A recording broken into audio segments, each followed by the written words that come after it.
Hello. Hello there. We're back in the year 2026. Yeah. Happy New Year, everyone.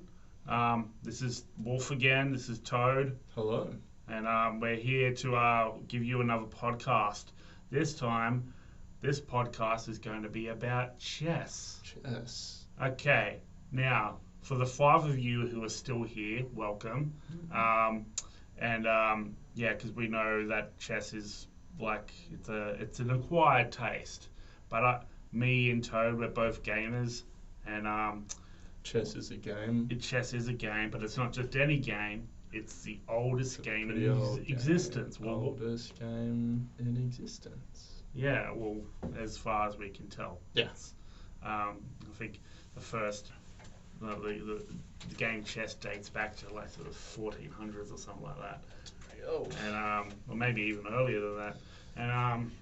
And yeah, so yes. Yes. Chess. How long have you been aware of chess for? Chess. Everyone put your hand up if you've played chess. Yeah, so I'm sure some of you must have at some point. Chess is good. I feel like chess, in like pop culture or something, had like a revival, like became really popular for a hot sec there. I reckon it's still there a bit, but like, Magnus Carlsen, huge personality in the chess game. Like, people know the name of at least one chess grandmaster. I know there's more. I don't even know if Magnus Carlsen still is top dog anymore. I think someone beat him, didn't they? I'm not sure. I don't really know how it works though. Like, do you get beat often and you can still be number one? You know what I mean? Like, it's a ranking. I think it depends on. Like, he's not number one because he's never lost a game of chess, have I? Yeah, I think it might depend on who they've lost to, maybe. Yeah, right. Like, if I beat him, he's immediately going to be dog shit, isn't he? His rating. Maybe, yeah. But although I think officially, like, if it's part of a tournament or something, I don't know. Yeah. But that's a good question. It's just like, Ian Thorpe is a good swimmer and he's won gold medals, but I'm sure he has been beaten in a swimming race. Yeah, at Nippers. Probably got done a couple of times even in training. But probably the most insane story that I've ever heard of chess or a chess player. I forget her name, but she's the woman who the Queen's Gambit. Yeah, another reason that chess was super popular. That yeah, movie. Yeah, and it is like there's a fair few streams of chess on Twitch and stuff. So it's people like it. Yeah, Anya Taylor-Joy, lovely. Is that her name? I believe that's the name of the actress. Oh, okay. She was in The Menu as well. Very good actress. I haven't heard of The Menu. It's good. She's got Rafe Fiennes in it, Voldemort, who plays a disgruntled chef. Ooh. And she stands up to him and demands a cheeseburger. And that's spoilers. Spoiled the movie a little bit there. Oh, okay. Well, cheeseburgers are good. I mean, sure. She orders a cheeseburger and she instead gives him a... Like, do you care if I spoil it? I mean, sorry, listeners as well. Okay, spoiler alert. Yeah, spoiler alert for a movie that came out, I think, 2 years ago. Yeah. But it's a good movie. It's still worth watching.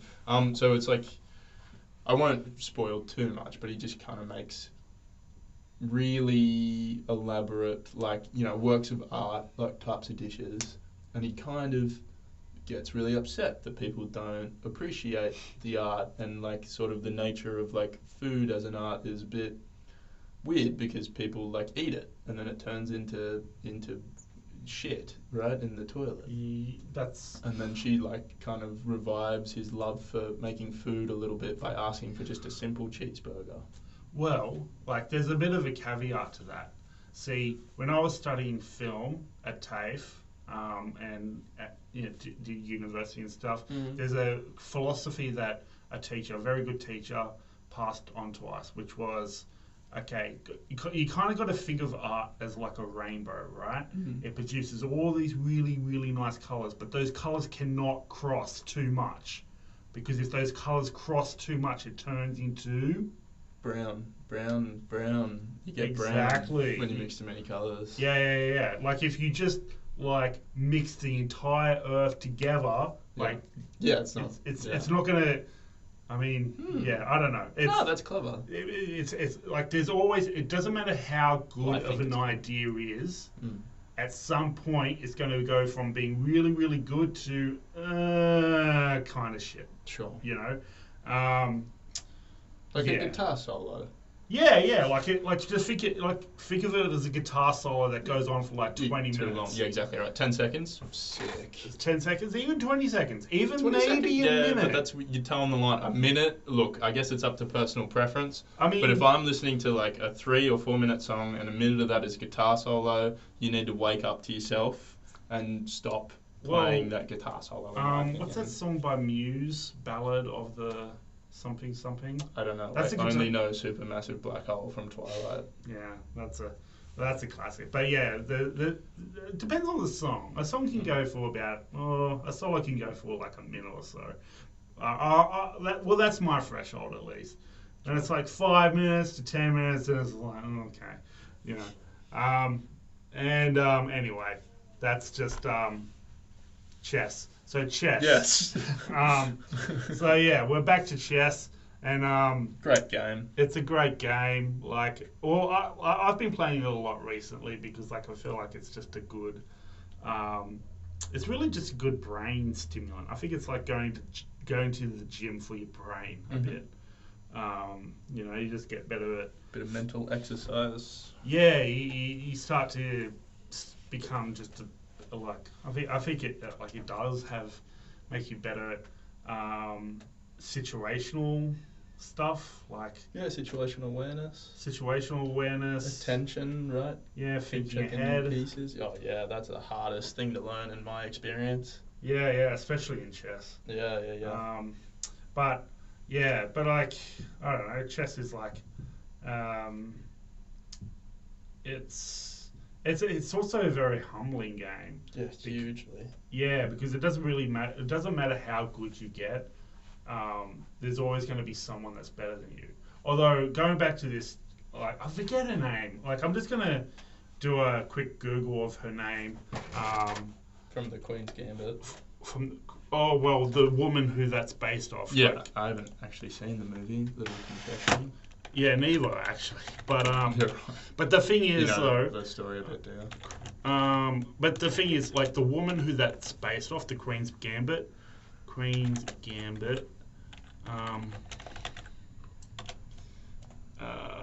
Beth Harmon. Uh, Beth Harmon. No, it's actually Oh, so Beth Harmon's the name of the character who was based on. the Queen's Gambit. Yeah, well, the woman in the Queen's Gambit, but her real name is, I think I'm going to butcher the name. It's Nona Gapwindashvili or something. And she's a woman from Georgia. I think. Also, she's a amalgamation of a few people. Or 2 people is what it says here as well, according to the Google AI overview. Yeah, well, like I think this is a bit of an exaggeration. But it says, according to the Google AI overview, which is, take that with a grain of salt.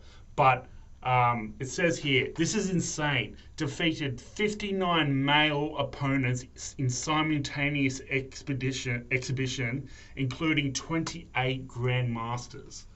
Simultaneously. Like just what the frig, man? I feel like we should do another fact check on this fact. Well, look, I think that is an exaggeration, but I'm pretty sure it has been confirmed that she did verse at least close to 30 people. That is from the research that I've done, I think. So I had no idea that the Queen's Gambit wasn't a true story. I thought the whole thing is that it was a true story. It was a true story. Yeah. But Beth Harmon is a fictional character. Yeah. Well, the thing is, though, it is true that the woman, like that Nona... So it's a novel.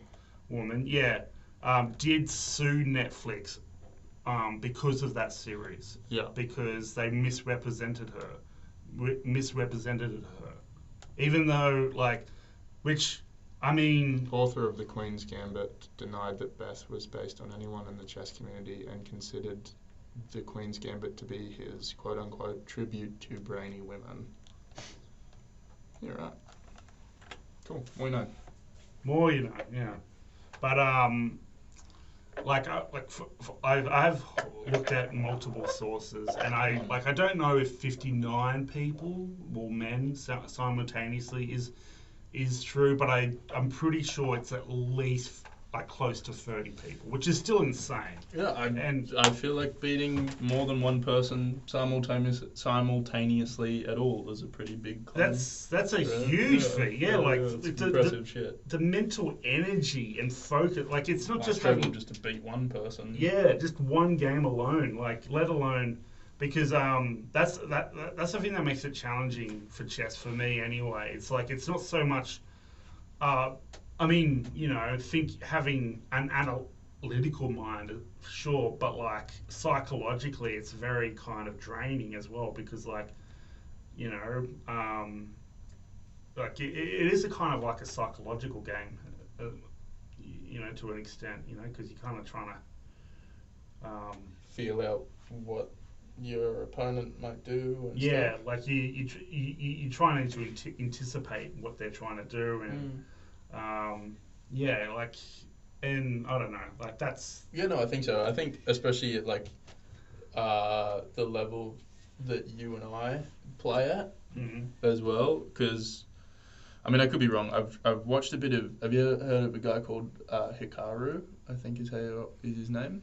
Sounds familiar. So I think he's the #1 bullet chess player in the world. He streams on Twitch. Okay. And I've just seen, I think just on YouTube Shorts and stuff, like,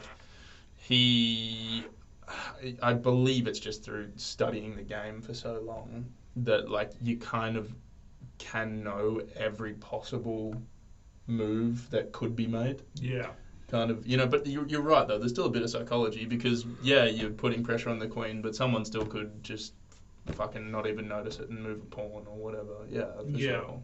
Yeah, there's been games where I've won games where I kind of like try to like I try and like have like a good chunk of my pieces focus on one area of the board while simultaneously opening up like avenues for a checkmate on the other side of the board.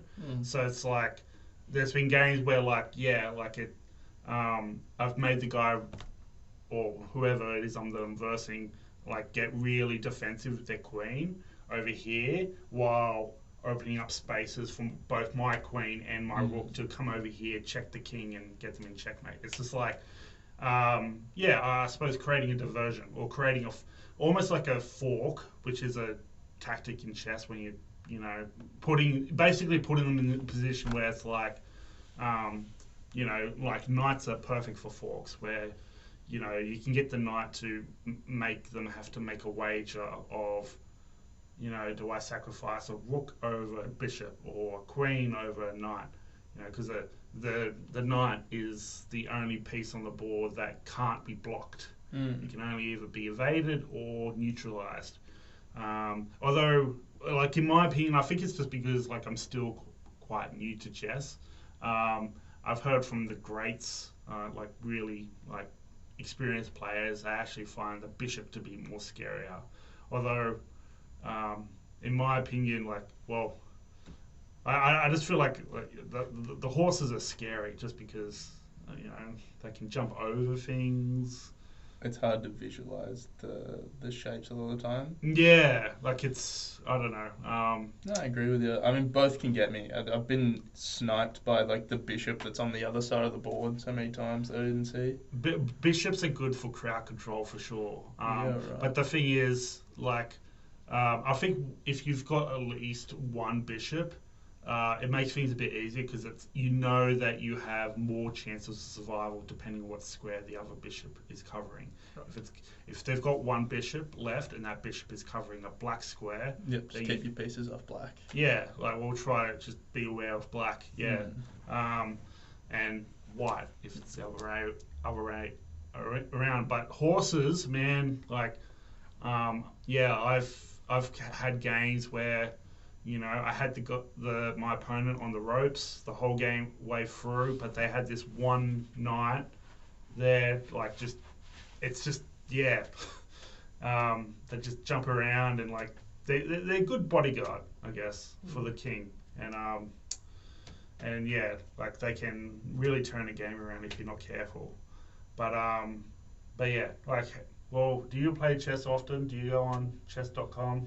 I did for a period there, but I don't know. I don't think my heart was really in it, and it's the actual study of the game that I feel is like required to get really good at it is it feels like a really steep skill curve. It is, yeah. You know, like learning openings and stuff.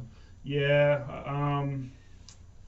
Well, my experience has been and also the main reason I play chess though is because of how chaotic and crazy the world can get. You know, with social media and you know, our attention spans being affected by it, because you know, I feel like chess is just a really good thing to slow the mind down and just be present in the moment. It's almost like a meditative experience.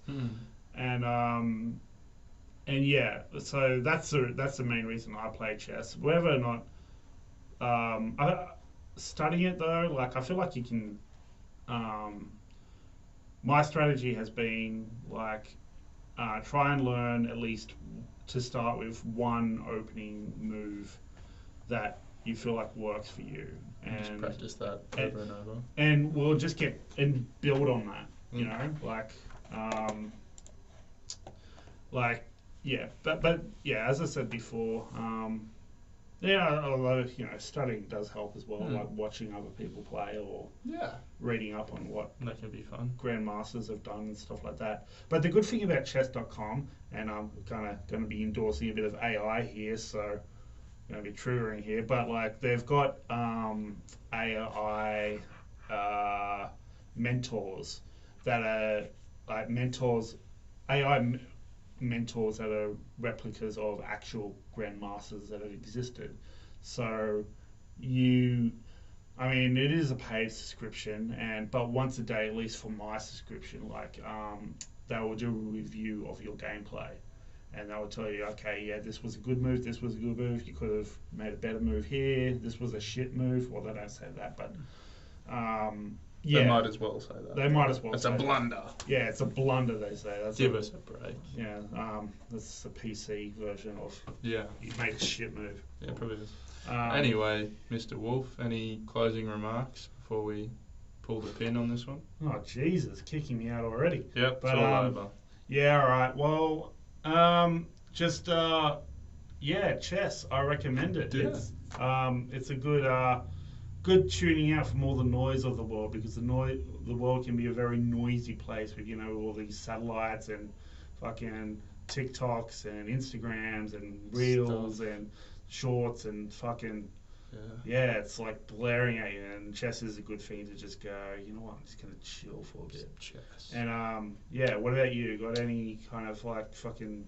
I think you already nailed it. Just chess. Okay, just have a game of chess. Yeah, just have a game of chess. Why not? It's not going to hurt you. Yeah, you know, just bullet chess even. You know, play bullet chess. Less than, you know, just 5 minutes a day. Yeah. 5 minutes a day of just chess. Yep, it'll positively affect your life if you just have a little bit of chess. Yeah, we all need a little bit of chess. All right. Toodles. See yous.